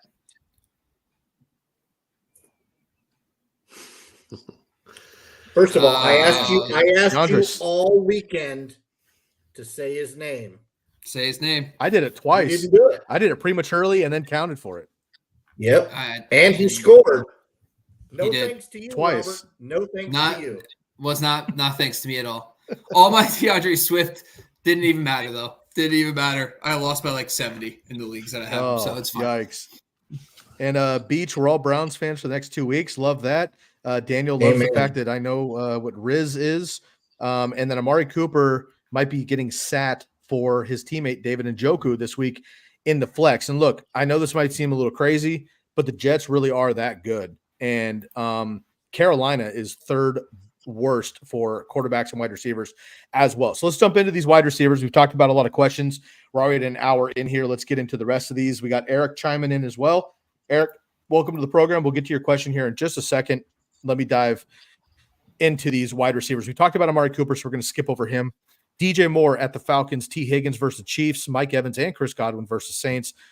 Garrett Wilson versus the Browns, and then Calvin Ridley versus the Panthers. We talked a little bit about some of these quarterbacks, but let's talk about the wide receivers. DJ Moore, T. Higgins, Evans, and Godwin for the Bucks, Garrett Wilson, and Calvin Ridley. Derek, we'll start with you. Yeah, that's quite a list here. Matchup wise, there might be some concern here, but I actually like quite a few of these wide receivers. My number one wide receiver fade is not on this list. It's Drake London, and maybe he's not even playable anymore. He's been pretty atrocious for a while, but 5 receptions for 63 yards the last 2, and he's only had. In fact, let me ask you guys: 10 receptions on the season, 10 reception games on the season. How many? What's his number? For who? DJ Moore? What's that? DJ Moore, 10 reception games? No, Drake London. Oh, Drake London. 10 reception games? How many games this year has he had 10 or more receptions? Receptions or targets? Receptions. One. I don't know. That's a lot. I would say 0. That's a ton. One. That's a lot of receptions. He's had 1. And that was early. He was the wide receiver 1, there, and 1 reception or 1 game with 10 receptions on the season. I'm just off of him, and most everyone probably is now too. But kind of along the same lines, Calvin Ridley kind of falls into that bucket as well for me. We talked about the Carolina defensive backs, and they've been able to stop the pass a little bit better here. So, I'm off of Calvin Ridley. I'm not playing Garrett Wilson either, in my championship week unless I really have to. Those are 2 names on that list that I'm definitely going to fade. We already talked about Cooper, but and I'm going to play T. Higgins. I think you have to play T. Higgins at this point, and I think you have to play Mike Evans at this point as well. So, those are 2 for me: Wilson and Ridley. Yeah, it looks like Lattimore is still not healthy. So if Lattimore is not playing, I don't think anybody's concerned about that matchup anymore, right? So I think we're good there. I guess the Cleveland matchup on Thursday night, the short week, especially with Trevor Siemian playing quarterback, it just didn't really – the Commanders matchup, he was okay. What did he do? Let's see. 9 for 76. All right. Yeah, you're not probably too excited to start Garrett Wilson this week, so I'm okay fading. I think DJ Moore's the one that I'm really concerned about, especially if he's dealing with a high ankle sprain. Now he's got to face the Falcons, who have been really good. I would say I got to find a good extreme or wide receiver, but DJ Moore dealing with a high ankle sprain, dealing with that Falcons secondary is probably something I would not like to deal with, especially if he's limited. I guess my question, though, is I would probably consider guys like – I know Nico Collins, everybody, probably not a good name. But I would say, would you guys consider Noah Brown over these guys at home against Tennessee with C.J. Stroud back? Yeah, I'm not playing DJ Moore. I'm not playing Garrett Wilson. I'm not playing Calvin Ridley. I'd play Noah Brown over. Yeah, I would as well. I would play Noah Brown over those names as well. Yeah, I think the Rashid Rice, too. What if Cortland Sutton is out? I'm not starting him. Jerry Jeudy? No, remember, it's not Russell Wilson anymore. I know. Well, Jarrett Stidham. Ugh. I don't even know what to – I would have to look at Jarrett Stidham stats from last year and how he did, but he was Stidham. How do you even spell his name? Spidham. Oh, it's Jarrett. Ha! I was stupid. Let's see. Last year, 365 yards and 3 touchdowns against San Francisco, and then 219-1 against Kansas City. That is interesting. 365-3 against San Francisco is pretty interesting stuff right there. What week was that? 17. The second to last. He played the last 2 games. So Frisco didn't need to play everybody, I would guess. I don't know. 5 for 73 for Devontae Adams, not too bad. 7 for 63-1 for Hunter Renfrow. So his receivers did pretty good against Kansas City. I don't know. I guess I'm just trying to think of guys I would stream ahead of. Noah Brown's probably fine. That's a pretty good streamer name. I'm just trying to think. Rashid Shaheed over these kind of guys. That's a good name. Yep. Bo Melton. What about Bo Melton? Baseball player. Bo Melton, practice squad for Green Bay. I think he may have led them in targets last week. Oh, no. Yeah. All right. Cool. You gotta watch all the games, Bob. Can't just watch Flacco. Gotta watch them all. It's hard not to just watch Flacco. He's a majestic angel out there. Yeah. Man. And did you see the pregame show where the God, I can't that it might have been Chris Rose or one of these other guys that brought out the Joe Flacco t-shirt? We need to find out, because like for where we get our t-shirts from, what you call it, Roto World, right? Is it, or what do they call it? Roto-Wear. It looked just like one of those shirts, but it was just Flacco's face on the Browns orange shirt. It looked fabulous, fantastic. Now it was only about that big. It was a kid's shirt, but I thought maybe that's something we need to add to the quad box here. Is everybody get a Joe Flacco shirt? Definitely worth it. No thanks. I'll take a Mullins or a Sammy D, no problem. Yeah. I'm really struggling with wide receiver this week because, of course, you can have a huge boom week as we did last week with Puka Nacua, Amari Cooper, obviously. But, T. Higgins 2 weeks ago, but I'm worried about the Chiefs. I don't know that I trust Justin Fields throwing the ball, at least. I know that DJ Moore obviously has been his guy. Two of the guys that I'm actually very confident in, George Pickens. Oh, yeah. I mean, that's just never going to happen again with Mason Rudolph, so I didn't count that. But you're right. It did affect results. One guy that I'm really concerned about, which is a bummer because I was all in on, Baby Chark. Well done. Get there, Derek. Good job. Man, always Derek's so quick on the back. I'm working on it. Well done. No, go ahead. Do your thing. Calvin Ridley, I'm concerned about. The Panthers, as I mentioned earlier, third worst matchup for quarterbacks and wide receivers, surprisingly. And Calvin Ridley's boom or bust. He had one target in the first half, and he had 2 touchdowns in the second half, saved my keister and a bunch of others. I'm a little bit nervous about him. 2 guys I'm really confident about, though, actually are the Baker Mayfield-led Mike Evans and Chris Godwin versus the Aints. I think they're going to be just fine. So I like Chris Godwin and Mike Evans. I'm going to fade probably Calvin Ridley if I can find another option. And then I don't love Garrett Wilson without Zach Wilson. T. Higgins, DJ Moore, and Amari Cooper, you probably have to play. Anyway, shouts out to our friend Joe Flacco joining the show. There it is. Are there any other wide receivers we haven't covered yet? There it is. No. I would say, though, like, obviously. And just out of respect, I'm going to give Derek the full screen there for a second. Look at that. That's beautiful. Look at those eyes. Well done. Yeah. Those are the eyes of a champion right there. Are you guys chasing George Pickens against Seattle? Absolutely not. No. Want to hear a funny story, Bob? You're going to love this. It's not Christmas season anymore, Bob. Probably going to hate it. Razzball. I just lost Jalen Waddle. Guess who next man up is? JP well, there's no such thing as next man up. It should have already been ahead of Jalen Waddle. Well, that's your opinion, and you're wrong. Yeah. George Pickens. Or just go look at this box scores. Jalen Waddle's been a wide receiver 2 like 5% of the weeks. Like it's been horrendous. It's been horrendous. Every week you've talked shit about him, he's blown up. 3 weeks. Every other week I just sit there and let him play. And in 3 weeks I talk shit and he blows up. I should have talked shit about him last week, but he got hurt. So whatever. Stupid. I've got a deep dive for you this week. Any other wide receivers we need to cover here before we move on? Yeah, this week only. Josh Reynolds, Detroit, traveling to Dallas. Nice. Yeah, he's only getting 4 or 5 targets per game, but Dallas gives up over 26 points to wideouts, and he gets 90% of his scoring at the wideout position.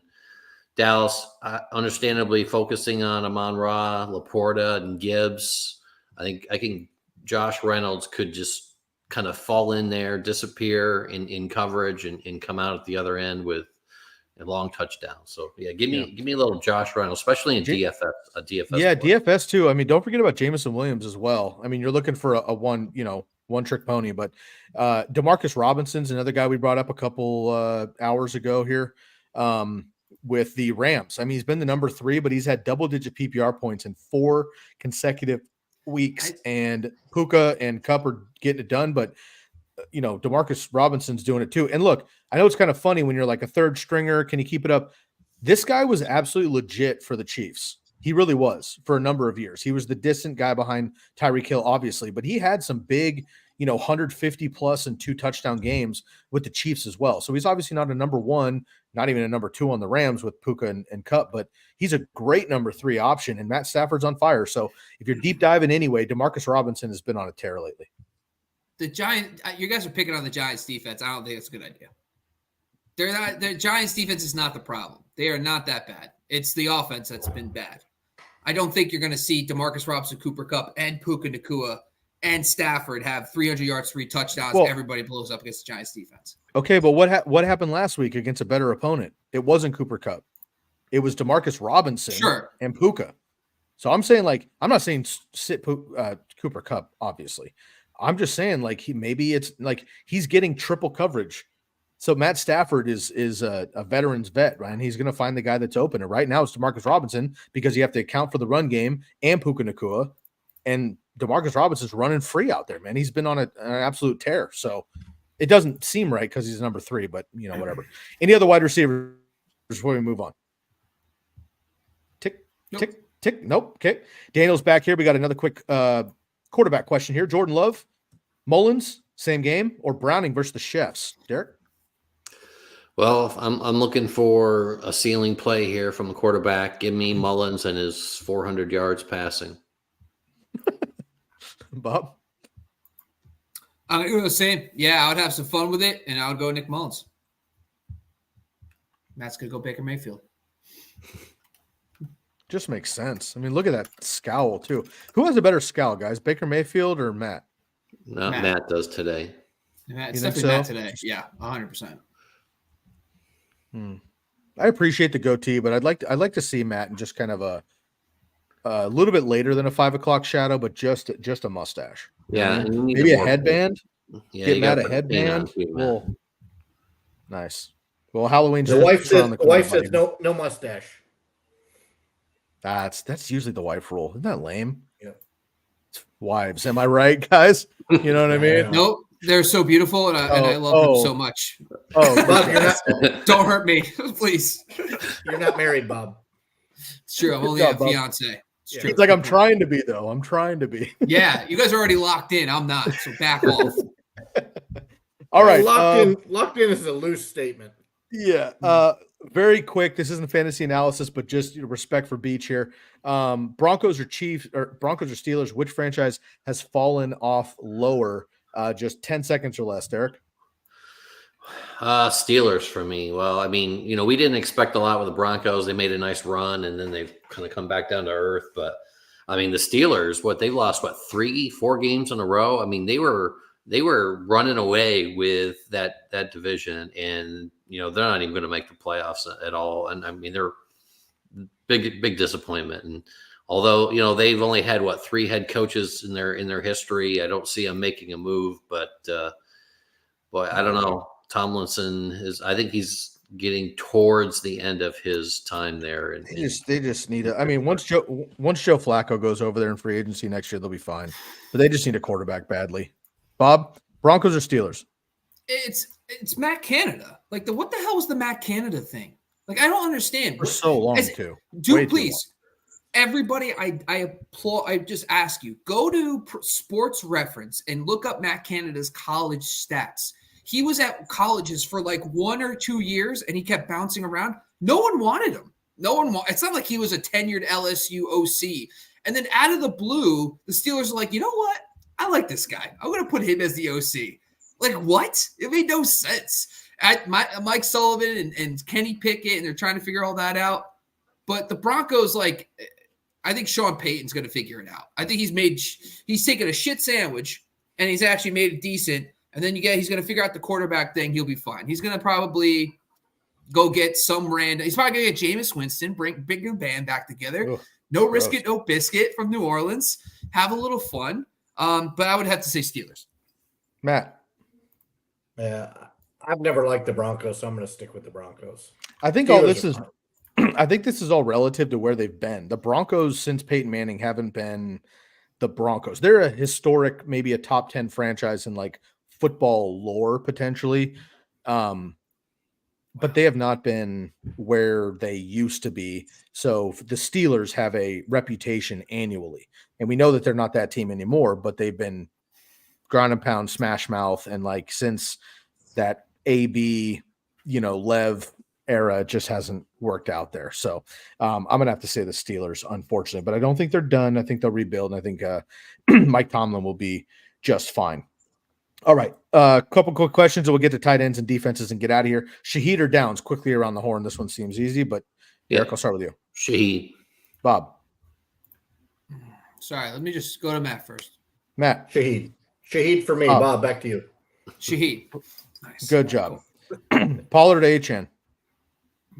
Achane. Achane for me. Oh, Achane.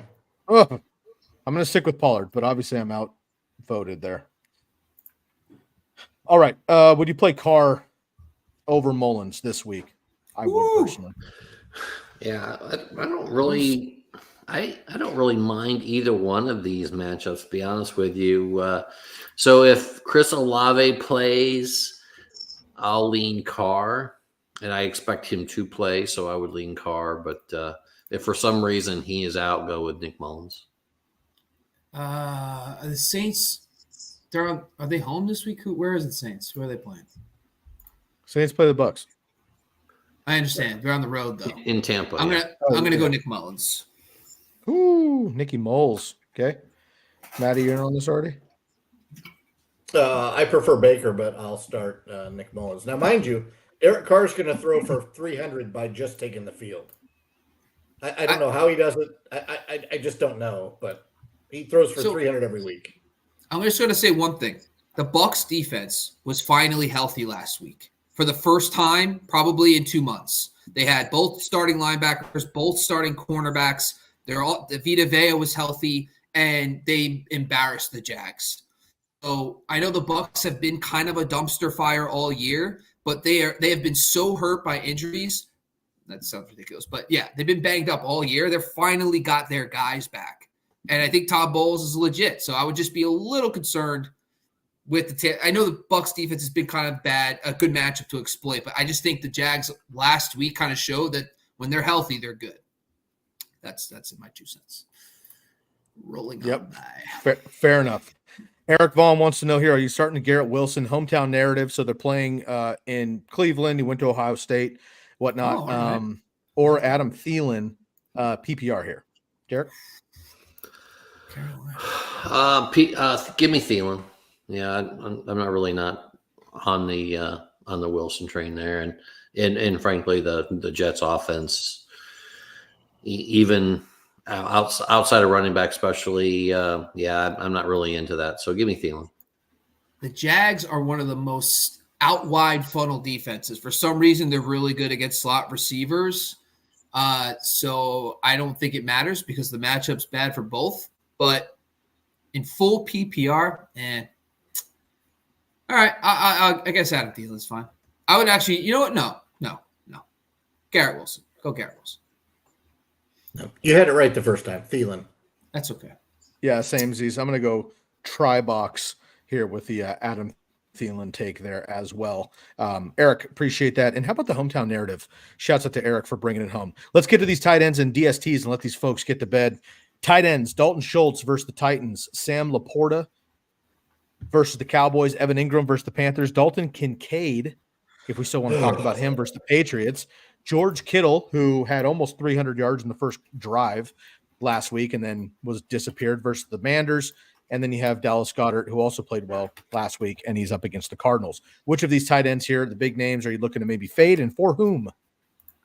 Yeah, well, the number one tight end sit, and I mentioned him earlier, Travis Kelce.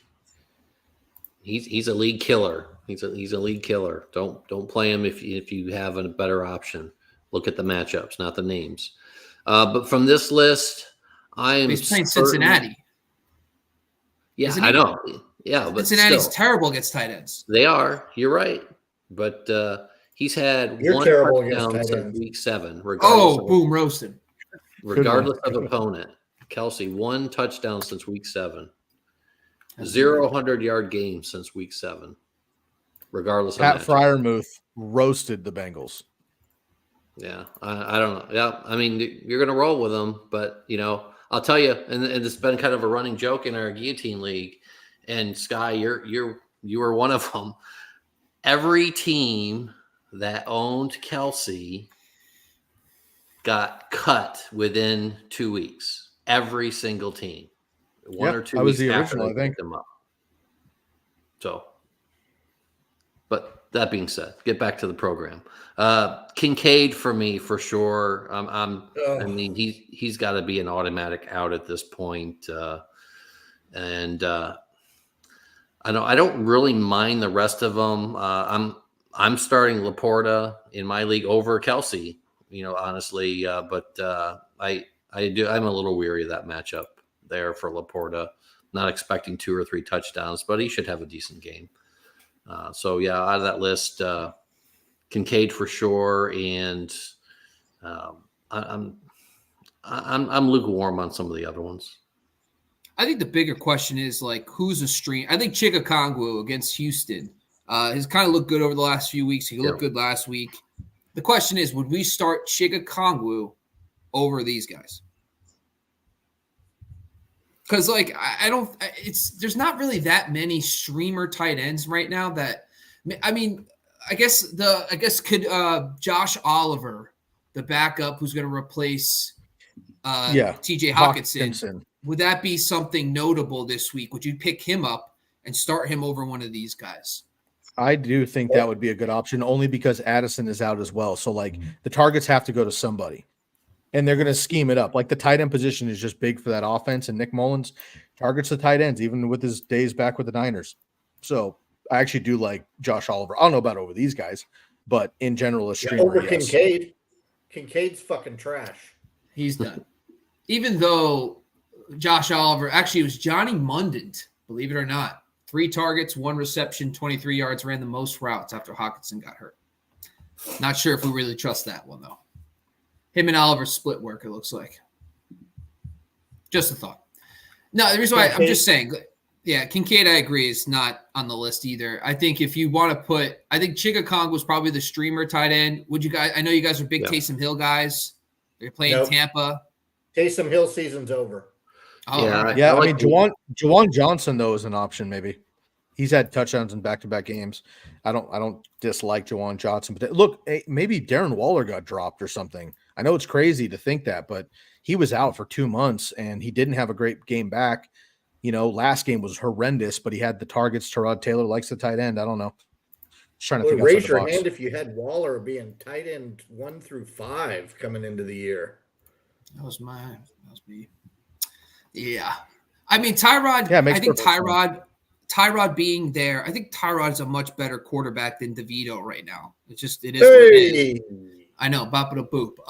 But, and they're playing the Rams, and I think, the Rams are a good matchup. If Darren Waller's available, I would play Darren Waller over most of these guys, but I don't know if he's going to be available. I think you're really hunting for deep names. I just can't imagine if he's available, great. What about Cade Otton against New Orleans? Yeah. Would that be a name you guys like this week over one of these guys? Hunter Henry's another one. Gerald Everett, another one. Gerald Everett's a good one, I think. Against the Chargers Denver, don't have much else going on there. Yeah. Gerald Everett. What about? Would you rather have Bobby Two Parms or Tommy Cutlets? He had 7 receptions last week. What? He has no idea. Oh yeah, give me lactose intolerant all day. Thank you. You know what? That could be his new nickname. Would be LT. Yeah, I agree. Lactose intolerant. It's lit. That's fine. That's cool. It sounds cool. If you Bob, you can't use lit. Tolerant? Lit is old. No, I'm pretty lit cool. Is old. Gas is the new lit. Gas? Yeah, that's true. Yeah, gas is the new. Yeah, lit. Gas. All right, so let's get back on the program here. On God, there's a lot of options. On God, it's almost hands, bruh. So, nice. All right. Is there any of these guys that we're sitting? It's Laporta versus Dallas. I think we're probably okay with that. We're not going to sit Laporta, right? Nope. No, can't sit Laporta. Ingram is quarterback. Yeah, Ingram does not matter what quarterback's playing in Jacksonville. He's fine. Yeah. Yeah, I got to go with we're him. all Kittle. Yes. Yeah. What about Schultz? Kittle, you have to play. Schultz, I'm playing this week with Stroud back most likely. And then Goddard actually got quite a bit of work. And then the game got flipped upside down and it got weird for the Eagles, obviously, in the second half. But Goddard actually was quite active in the first half. So I like that a lot versus the Cardinals. Yeah, I'd rather have Okonkwo than Schultz in that game, actually. How did he do 2 weeks ago? So this is also a thing too. Like, are we going to get Ryan Tannehill or can we get Levis back? I think that matters for this offense in general. And then, like, do they try to make it like a ground and pound Derrick Henry game, which didn't work last time, but they might try that again this time. Yeah. Schultz had 4 for 58 on the road with Case Keenum against the Titans last time. Stroud at home. And by the way, Derek, we know this very well. Stroud at home is bueno. Yeah. The guy's out of his mind at home. So you might want to just stick with his hot hand at home and stick with Schultz. Yeah, good point. Yeah. Yep. He's gassing Dak. He and Dak by far the home away splits. Oh, it's wild. Yeah. Like, everyone gives Dak flack for that, but man, CJ Stroud has been awesome at home. I would say the only guy on this list, I guess, is Kincaid. Everybody else we're probably okay with. I don't think there's anybody we're fading. Yeah. Matt, thoughts on Kincaid? Oh, we did that already. Let's move on here to the DSTs and get out of here, folks. We have one more question in the chat from our buddy Daniel, but we're going to save that, the best for last, always on the show here. We appreciate everyone hanging out with us for a good 90-minute set. We're going to get out of here with the DSTs, just a couple of names, and we'll let you go. We got the Cowboys versus the Lions, Ravens versus the Dolphins, and then the Dolphins versus the Ravens. A couple of high-profile DSTs that have been set it and forget it. Some of us picked up the Ravens, and we're going to start them, but didn't actually start them because you're afraid of Brock Purdy, rightfully so. Unfortunately, that backfired. I'll be going back to the well with the Ravens. Dolphins have been a great stream for the last 6 weeks, but do we trust it versus this offense? And the Cowboys have been set it and forget it, but this Lions team on the road, though, they'll be in Dallas. Are we going back to them? Derek, I'll start with you. DST that you're going to be sitting, and who's maybe a streamer? Definitely not playing the Cowboys at home versus the Lions. You know, they may win the game. They are much better at home. We just talked about that. But, no, I really think that Detroit offense is going to score a lot of points on the Cowboys. I am definitely not. I'm looking elsewhere there. I don't mind the other two, the Ravens or the Dolphins. It really just kind of depends on which side of the ball you think you want to go there. But the Rams are really the defense that I'm targeting if I can.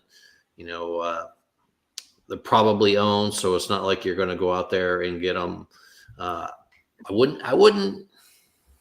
Probably a defense is probably out there that we just saw what they did in Kansas City, but the Raiders going to Indianapolis is not a bad matchup either to consider. So if you're streaming a defense, you may want to think about the Raiders. That would be one. Again, like I said, the Rams would be my top choice. After that, it's going to be the ones that the Bears. I like the Bears against the Falcons quite a bit. And that's probably about it. Maybe take a flyer on the Seahawks if I'm really desperate. But I don't think you're going to be that desperate. What about the Jags against the Panthers? Boss. Anybody taking that risk this week after what the Packers did, or we just assume the Packers are just shot? Yeah, I think the Packers are done. Well, I think like Matt, they've put their hood on and they're ready for LaFleur to either get a coaching change or be out of town or something. Something needs to be shaken up there because Jordan Love does seem to be legit, and they do have great talent around him, but they can't stay healthy. So something's got to happen in Green Bay. Hopefully they bounce back next season, but I think they phoned it in, unfortunately. I'm just saying because like the Jags, I just don't think the Ravens. I can't after what they did on the road against the 49ers. Like I would feel fine playing them. Like they're at home against the Miami Dolphins. Tua. They're going to smash Tua. Yeah. So I would not be worried about which, them. By the way, Dolphins folks, on the road. the Dolphins though. Let's remember are a poor man's version of the Shanahan offense. So the Ravens just Whoa. embarrassed that offense, and now they're playing it again at home versus an inferior opponent. If they bottle up Tyreek Hill, it's going to be toast quick. Yeah, I guess Miami and the Dallas Cowboys are the two sits. And the streamer defense, Rams are a great one against the Giants. I guess that's fine. I would say that the Jags, I just feel like everybody's done well against the Carolina Panthers except the Packers. The one thing the Jags do well is they stop the run. So maybe the Jags can be okay as a deeper name. I like the Raiders call out. They're red hot right now. The way if you could stop the Chiefs, are you really worried about Gardner Minshew right now? Probably not. Yeah, I guess that's really it. Maybe Seattle against Pittsburgh might be an option too there.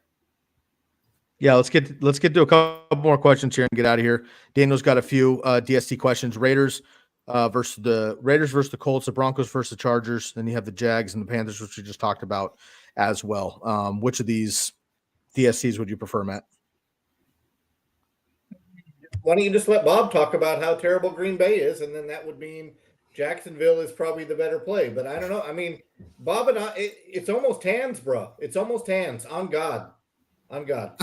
On God. Oh, shit. Oh, man. We got Jesus behind Derrick. We're talking about God. This is a religious show, man. Here's Bob. My two teenage daughters were here with me for a week. I know all So the good, language dude. now. Me too. I know. I'm Gas? I'm Liddy AF as well. Yeah. Well, no, lid is out now. It's gas. Bob, you're the no, ops. it's different Why lit. are you It's always different the lit. ops? Yeah, you're you have doing no- too much. Bob, you're doing too much. What is You the don't opposite? understand, Matt, Sky. dude. Hey, Sky and I, we're just built different, bro. We're just All right, you're built. built different. Well, why don't you build yourself and answer the question? All right, whoever that's got to be. Who do you got? Raiders and Jags. Easton I'd say Stick. flip a coin. Holy shit, Matt, dude. Oh my God. I think I'm good with the Broncos. Even with Jared Bob, Stidham, they're all out of one. You got to Google some of this. Google all of it. Yeah. I actually think the Raiders is an interesting. I think that's the upside one, but I think the Broncos are probably the safest. Easton Stick has just been a sack machine, so not really concerned about him. Yeah, right now the Raiders D is gas. Machine. You can say that, Bob. Okay, I'm good with the Raiders D. It is gas. It's definitely bussing. We have a second question here. Would you take the Rams over the Giants over a stud defense like the Jets versus Cleveland or Kansas City? I would take the Rams versus the Giants personally. Yes. Chiefs for me. Bob? Okay. Terod Taylor throwing a couple of picks. And we're going to end the show on this, folks. Bob, we'll turn it over to you, bud. Kicker of the week. How we feeling? Wow. Oh, man. Let's see what we got here. Got to pull it up, the old spreadsheet. Wow, man. I would love to say Lucas, but he doesn't make all his field goals. Jake Moody, I like a lot this week. 49ers kicker on the road. And then Ka'im Fairbairn, Houston kicker. I think Ka'im Fairbairn at home against that Tennessee Titans is probably my number one that I like the most there. So I would say him, Jake Moody, and then Dustin Hopkins, a Cleveland kicker against the Jets as well. So it's a pretty good matchup. I believe it's Ka'imi Fairbairn. Yeah, that one. It is. Correct. What he said. Ka'imi. Yeah. So, Bob, If you're going Lucas with Havlicek could make all his field goals, he'd be the most amazing kicker ever. But he misses one every week. Every week he misses a field goal. Well, not everybody can be Aubrey, dude. Like, what do you Or want? Sanders. Sanders. Yeah. How about Sanders? Ooh, 22 fantasy points from a kicker. Love that. All right, guys, we got to get out of here. We need to get Derrick to bed. The rest of us got to finish up our night. I don't know. Matt's past his bedtime as well. We got to get him some water or something, get the fluids back into us. We got a long weekend coming up. New Year's, of course, New Year's Eve, a number of football games. Those of you that enjoy JV football, there is a bunch of games as well. Go Ducks on New Year's Day also. So check out some of your prospects for next season. And again, follow all of our content because we'll be with you through the entire offseason and the postseason here for the NFL. That is Razzball NFL, Sky Guasco, Derek _Favret, Bobby Lamarco, and Styles08. You can find all of our articles for free right now on football.razzball.com. Leave a rate and review on the podcast. We appreciate that. We're reviewing all those for the end of the year here. So make sure you download the podcast for those of you on the go as you're traveling for the rest of the holiday season. And of course, you can hit the bell and subscribe right here to the YouTube channel so you don't miss any of our updates. If there's anything else from you boys, I believe we are gone. And Daniel wants to give a shout out here. Thanks, y'all. Happy holidays. We had a great new year from the Riz Lords. On like God, that, bro. You on like God. that, man? Look, Riz Lords, no cap. I mean, no cap. Not like zero cap, right? Crushing it. Bob, you can take us out the rest of the way. I've done my job. No, it's great, man. Obviously, appreciate you guys. We're going to be on for an hour this week, Sunday, 9 a.m. PST, 12 o'clock. If you live in other areas like East Coast areas, we'll be on for an hour answering your start-sit questions, as always. But thank you for joining us. It's been a hell of a year, folks. Hopefully, you guys win some titles. Sit the studs that we don't like and win yourself a fantasy title and stream the guys that are going to help you win. Enjoy this weekend. We will see you on Sunday, and I'll see you guys on Friday. So I'm excited, but we are out of here, folks. Riz Lords out.